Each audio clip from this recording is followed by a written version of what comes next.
अपने अंदर इत्तेहाद यकजहती पैदा करना भी मस्जिदों। चलो मैं कहना तो नहीं चाहना सा, असी तुसी आजकल एक न्यूज़ वेखदे पे बड़ी चलती पई है। कोर्ट ने फैसला किया है कि जेड़े मुसलमान ने ते वो अहले किताब की बेटी नाल शादी कर सकते हैं जिहड़ी 12 साल की होवे 13 साल की होवे। किने किने सुनिया है?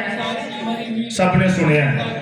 सिमे अजीजो असी पाकिस्तान च रहने हैं ते मैनूं जज्जां ते भी हैरानगी आती है, अपने लीडरां ते भी आती है। प्रोटेस्टेंट इस गल नूं चुकदे पे ने, लेकिन चर्च ने हाल तक इस गल ते कोई गल नहीं की। और बच्चों के अलावा साढ़े को बिशप ने, साढ़े को कार्डिनल ने, लेकिन किसी ने यह गल नहीं की। ते मैं अपनी बच्चियां नूं सिर्फ यह कहना चाहना वा, अपने ईमान नूं फड़ी रखो। बाइबल हम कहती है कि तुसी अपनी मजहब तो बाहर शादी नहीं कर सकते। अगर तुसी करोगे तो गुनाह करोगे। अपने बच्चों नूं खुदा वल ले आओ ते बेटियां वास्ते मैं कहूँगा अपने ईमान नूं मजबूत करो ते अपने मजहब दे लोकां में शामिल हो। साडे ईमान च गुनाह जी, अगर असीं गैर मजहब नाल शादी करने या गैर मजहब नाल साडे कोई तल्लक नहीं, गुनाह है। ते ए जिहड़ी साडी कन्वर्जन है, जिहड़ी कुड़ियां साडियां इधर उधर हो जांदियां ने, साडे मुंडे नहीं होंदे क्योंकि साडी कुड़ियां नूं लालच दिता जाता है, साडी कुड़ियां नूं डराया जाता है, साडी कुड़ियां नूं पैसे विखाए जाते हैं। अवतार ते खलो के कह रहा मां प्रेज। अपने ईमान नूं पढ़ो, पैसा नहीं बचाएगा, ऐशो इशरत नहीं बचाएगी, बल्कि ईमान ने बचाना है। साडी कुड़ियां क्योंकि दुनियादारी चो आ जांदियां ने, पैसा वेख लैंदियां ने, तो मैं कुड़ियां वास्ते यही कहूंगा जी यंग स्टार कंट्रोल, सिर्फ अपने मजहब के मुंडिया का कनेक्ट बस, दूजिया ना नहीं। मैं कहीं ना मैं कह रहा हूँ क्योंकि मेरे को अपनी मेरी धियां ने, मेरी अपनी भैन है। तीसरा जिन्हें पाकिस्तान बेचा ते मैंने बड़े लीडरां दी मैं सुनिया पाकिस्तान च असीं बड़े सुलह सलामती च हां, पाकिस्तान विच असीं बड़े अमन च हां। झूठ।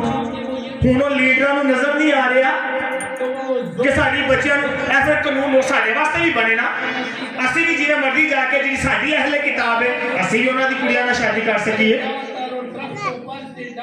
समझ आ रही मैं की कह रहा? मेरे अल्फाज सख्त ने, मेरी गल में भी उन्हां तक पहुंचे, इस वास्ते मैं बोलिया वा।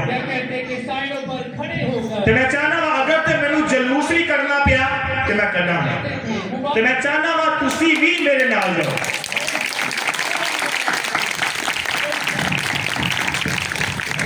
मैं क्योंकि अगर मैं लीडर हाँ मैं भी बोलांगा फखर ना मरना जी, किंदे ना मरना है फखर ना।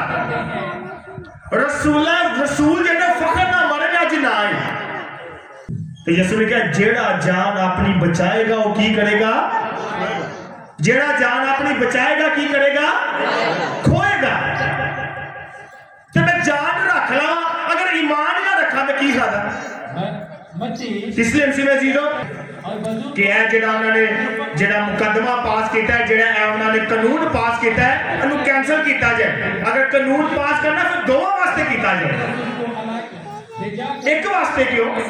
क्योंकि असी अकलीयत ही हाँ, क्योंकि असी मसीह असी पाकिस्तान चो घट हाँ, इस वास्ते साडे ते जबरदस्ती की जाएगी, साडे ते जोर पाया जाएगा, सानू जबरदस्ती ईमान दूजा एक्सेप्ट करना पेगा। तीसरा ते मैं फिर कहूँगा इन्हीं बच्चियां स्पेशली बच्चियां अगर ते ताड़े कनेक्शन है ने गैर मजहब ना गैर मसीही ना कनेक्शन खत्म, उन्होंने बाइकाट। अपने ईमान नूं संभालो, चर्च आओ, अपनी तलीम नूं फोकस करो, बाइबल पढ़ो। जिंदगी पैसों ना नहीं कटीचदी जी, जिंदगी ईमान ना बचदी जी। अच्छे असीं सारे आरजी हाँ, हकीकी जिंदगी कित्थे वे?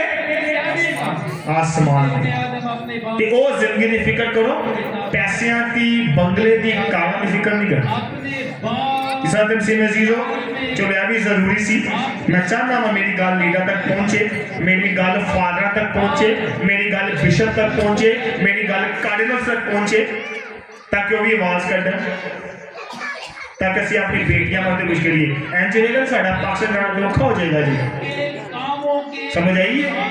बदला सदे खुदावन मैनू तानू अपने ईमान च मजबूत करे ताकि असी खुदावन च मजबूत रह के आमीन। उन्हें हकीकी बेटे ते बेटे कराए। मसीह हमारे खुदावन के वसीला से आमीन।